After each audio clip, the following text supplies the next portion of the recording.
physical copy, that's what I need you to be following. And I'll also send out an email. Outside, the sky is blue.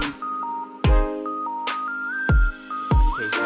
The person involved that are facial expressions. Communication process test. Some of you would probably know.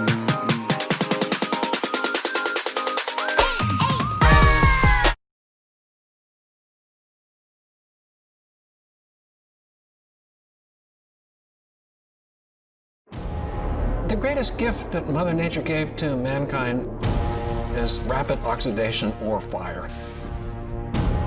Fire is a crucial human advantage. Any kind of society began with the cooking of meat over flame. Our ancestors from hundreds of thousands of years ago would regularly encounter natural sources of fire, and they probably experimented with them. We're a restless, curious, adventurous species, and there were probably several tens of thousands of years worth of burnt fingertips before humans figured out how to make fire do something useful. But when they did, it extended the daytime so they could see each other at night. It kept away predators. Fire does the following. It destroys harmful bacteria. It neutralizes toxins. It makes food taste better. And more importantly, it breaks down carbohydrates. So it increases the amount of carbohydrates going into the body. And these carbohydrates will have a major effect on the brain. It is the brain size that begins to increase from 1 million years ago when we have the first evidence of fire in humans to 100,000 years ago when modern humans came on the scene. When we started to cook around fires, that meant groups had to gather together. They would pool their resources. And having to work together to gather that food and cook it was really the beginning of human society. Home and hearth are places of comfort where we can seek food, mutual support from other people like ourselves.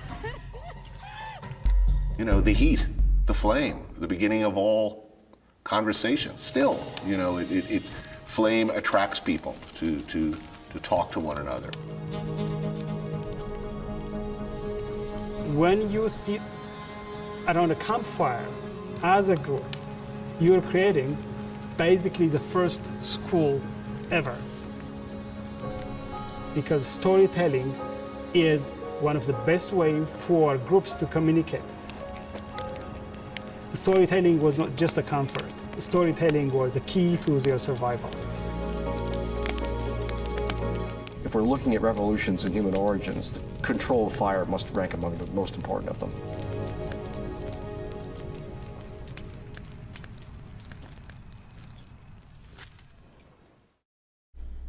So our first stop on the history of communication is going to revolve completely around the campfire from tens of thousands of years ago, because that's where the seeds of civilization were planted and began to grow.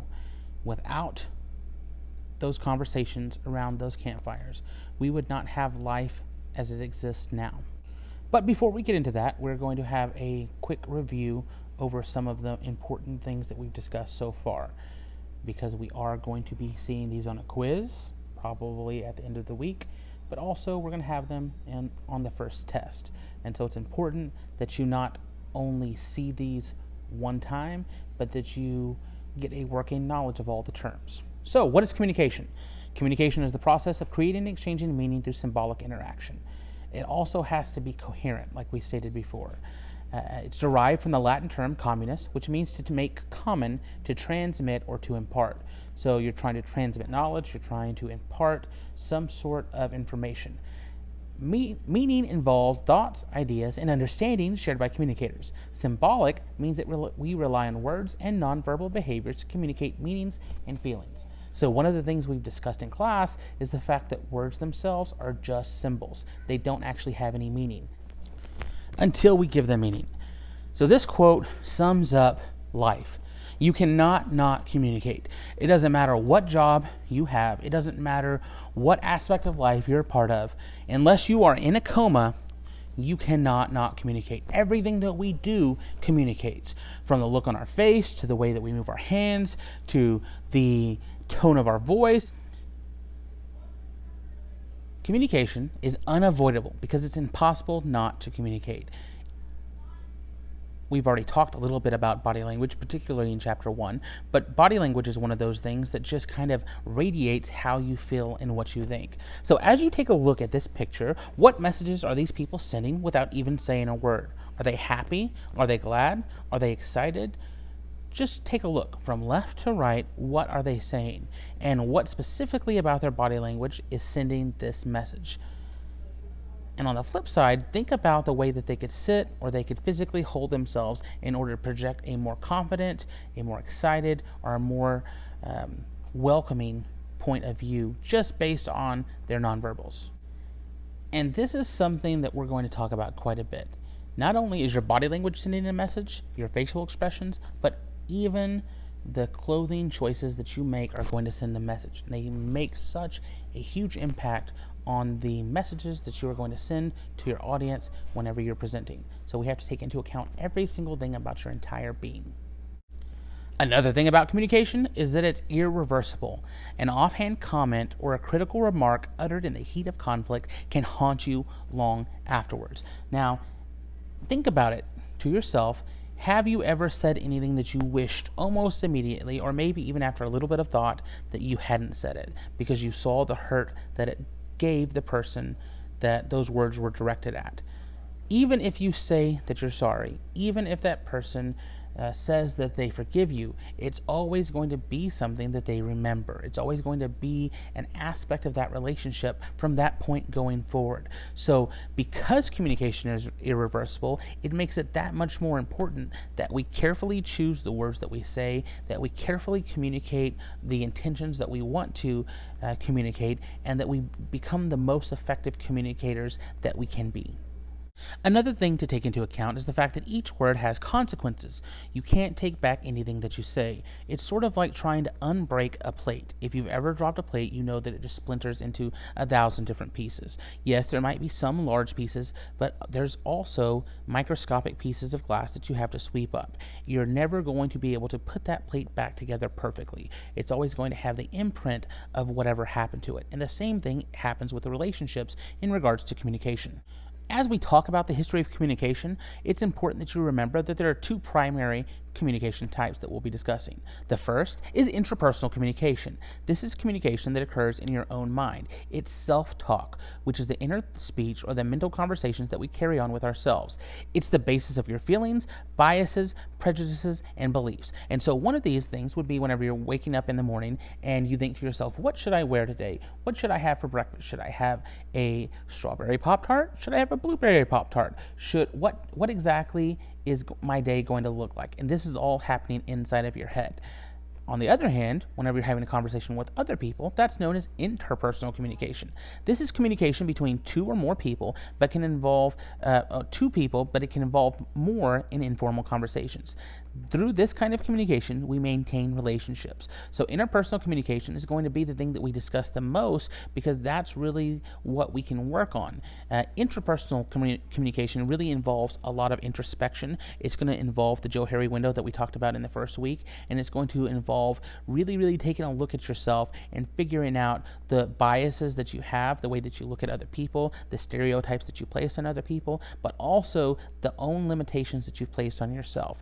And so we'll talk about both, but primarily while we're discussing the history of communication, we're going to focus on interpersonal communication. One extra thing, if you're trying to remember these in a test, I remember them just like the intrastate and the interstate. Intrastate highways are highways within a state, just like intrapersonal is within yourself. And interstate highways connect multiple states, just like interpersonal communication connects more than two people, or two or more people.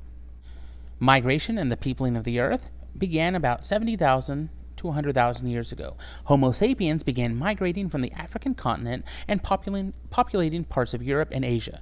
For instance, they reached the Australian continent in canoes sometime between 35,000 and 65,000 years ago.